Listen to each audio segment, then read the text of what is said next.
এই মুহূৰ্ত আটাইতকৈ গুৰুত্বপূৰ্ণ খবৰ অৰবিন্দ কেজৰিৱাল আৰু মনীষ সিসোদিয়াই পৰাজয় স্বীকাৰ কৰিবলগীয়া হৈছে আপৰ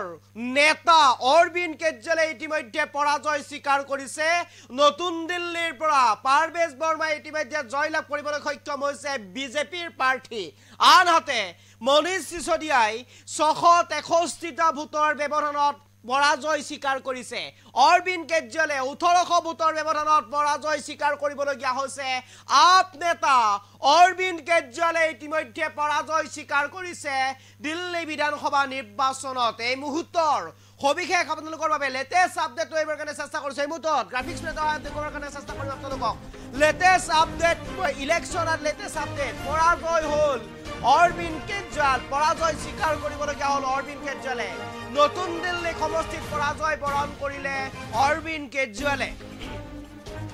এই মুহূৰ্তত সবিশেষ নতুন দিল্লী সমষ্টিত পৰাজয় স্বীকাৰ কৰিলে অৰবিন্দ কেজৰিৱালৰ বিপৰীতে জয়ী হ'ল বিজেপিৰ প্ৰৱেশ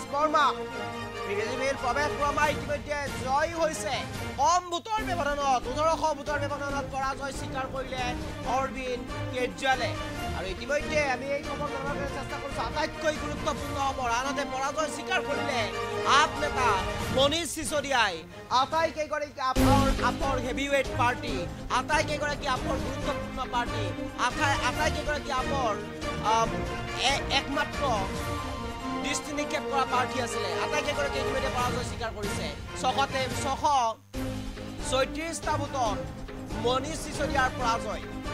633টা ভোটত মনীষ সিসোদিয়াৰ পৰাজয় জংপুৰ সমষ্টিৰ পৰা 633টা ভোটত পৰাজয় মনীষ সিসোদিয়াৰ এই মুহূৰ্ত আটাইতকৈ গুৰুত্বপূৰ্ণ খবৰ আপ এই মুহূৰ্তত এক প্ৰকাৰ উচ্ছেদ হ'ল পৰাজয় হ'ল অৰবিন্দ কেজৰিৱাল দিল্লী বিধানসভা নিৰ্বাচনত অৰবিন্দ কেজৰিৱালে হেৰুৱালে গাদী হেৰুৱালে অৰবিন্দ কেজৰিৱালে গাদী হেৰুৱালে মনীষ সিসোদিয়াই আটাইতকৈ গুৰুত্বপূৰ্ণ খবৰ অৰবিন্দ কেজৰিৱালে গাদী হেৰাইছে মনীষ সিসোদিয়াই গাদী হেৰাইছে আৰু ইতিমধ্যে আনহাতে পৰাজয় স্বীকাৰ কৰিছে অৰবিন্দ কেজৰিৱালে 633টা ভোটৰ ব্যৱধানত পৰাজয় স্বীকাৰ কৰিছে অৰবিন্দ কেজৰিৱালে জংপুৰ সমষ্টিৰ পৰা 633টা ভোটত পৰাজয় স্বীকাৰ কৰিছে অৰবিন্দ কেজৰিৱালে পৰাজয় হ'ল অৰবিন্দ কেজৰিৱাল আপৰ যি নেতা অৰবিন্দ কেজৰিৱাল দিল্লীৰ প্ৰাক্তন মুখ্যমন্ত্ৰী অৰবিন্দ কেজৰিৱাল ইতিমধ্যে পৰাজয় স্বীকাৰ কৰিছে হাৰিছে অৰবিন্দ কেজৰিৱাল পৰাজয় স্বীকাৰ কৰিবলগীয়া হৈছে মনীষ সিসোদিয়াই ইতিমধ্যে হাৰিছে 633টা ভোটৰ ব্যৱধানত হাৰিছে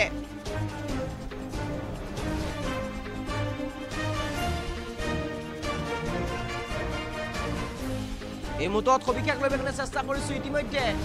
বিজেপিৰ বিজয় উল্লাস কৰা পৰিলক্ষিত হৈছে বিজেপিয়ে বিজয় উল্লাস কৰিছে দিল্লীত পৰাজয় স্বীকাৰ কৰিবলগীয়া হ'ল নতুন দিল্লী সমষ্টিৰ পৰা অৰবিন্দ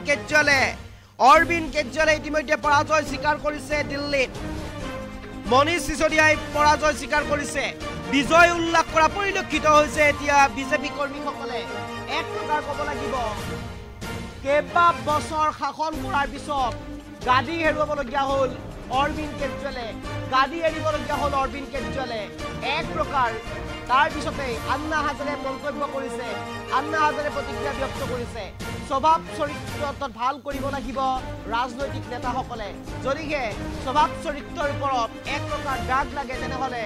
কলুষিত হয় তেনেহ'লে এনেধৰণৰ ঘটনাৰ সন্মুখীন হ'বলগীয়া হয় আৰু সেইবাবে আন্না হাজাৰে মন্তব্য কৰিছে ইতিমধ্যে কেজৰিৱালে খুৰা নীতিৰ কেলেংকাৰীত সোমাই পৰাৰ পিছতেই কেজৰিৱালৰ যি ভাৱধাৰা কেজৰিৱালৰ ওপৰত যি ভাৱমূৰ্তি সেয়া সাধাৰণ জনতাৰ নোহোৱা হৈ গৈছিল বেয়া হৈ পৰিছিল আৰু যাৰ বাবে কেজৰিৱালে এই নিৰ্বাচনত এতিয়া পৰাজয় স্বীকাৰ কৰিবলগীয়া হৈছে দিল্লীৰ মুখ্যমন্ত্ৰী অৰবিন্দ কেজৰিৱালে পৰাজয় স্বীকাৰ কৰিলে কেইবা বছৰৰ মূৰত সলনি হ'ল ৰাজনীতি দিল্লীৰ ৰাজনীতি সলনি হ'ল দিল্লীৰ গাদী দখল কৰিলে বিজেপিয়ে পৰাজয় স্বীকাৰ কৰিলে অৰবিন্দ কেজৰিৱালে পৰাজয় স্বীকাৰ কৰিলে মনীষ সিসোদিয়াই পৰাজয় বৰণ কৰিবলগীয়া হ'ল অৰবিন্দ কেজৰিৱাল পৰাজয় স্বীকাৰ কৰিবলগীয়া হ'ল অৰবিন্দ কেজৰিৱালে আটাইতকৈ হেভিৱেট পাৰ্টি আছিলে আটাইতকৈ গুৰুত্বপূৰ্ণ প্ৰাৰ্থী আছিলে সকলোৱে দৃষ্টি নিক্ষেপ হৈ থকা আন এটা প্ৰাৰ্থী আছিলে অৰবিন্দ কেজৰিৱাল মনীষ সিসোদিয়া আৰু অৰবিন্দ কেজৰিৱাল আৰু মনীষ সিসোদিয়াই ইতিমধ্যে পৰাজয় স্বীকাৰ কৰিবলগীয়া হৈছে তাৰ পিছতে ইতিমধ্যে আন্না হাজাৰে মন্তব্য কৰিছে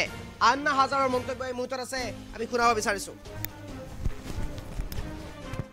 मैं पहले से बताता हूं कि चुनाव लड़ते समय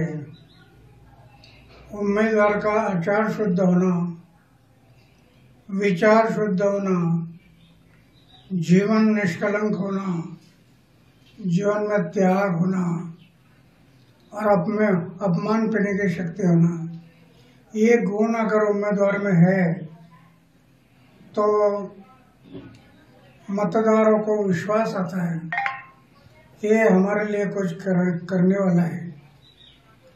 मैं बार बार बताते गया लेकिन उनके दिमाग में नहीं आया और आखिर शराब के बारे में उन्होंने एक मुद्दा उठाया कि शराब की दुकान, उसमें शराब की बात क्यों आ गई? पैसा, धन और दौलत इसमें बह गया है। इस शराब के कारण वो बदनाम हो गया। इसके कारण लोगों को भी एक मौका मिला कि ये चारित्र के बारे में बोलता है और दूसरे बारे में शराब की बात बता।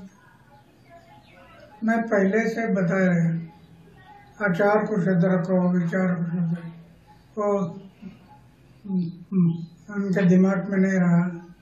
और उसके कारण आज वो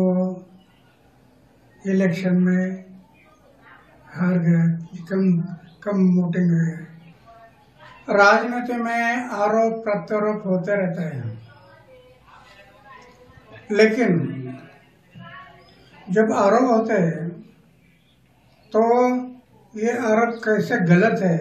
वो जनता को दिखाना जरूरी है कि ये मेरे ऊपर जो आरोप हुआ ये गलत है। ये साबित करना पड़ता है। जो साबित होगा तो कोई नहीं बिगाड़ सकता है। वो सच हमेशा सच होता है, झूठा हमेशा झूठ होता है। तो सच के मार्ग से जाना चाहिए। ये बराबर नहीं है। दिल्ली में पहली बार एक मीटिंग हुई थी और उस मीटिंग में इन्होंने पक्ष और पार्टी निकालने के लिए सोच किया था। मीटिंग इसके लिए थी और जिनको पक्ष और पार्टी में जाना है वो मीटिंग के लिए आ जाओ।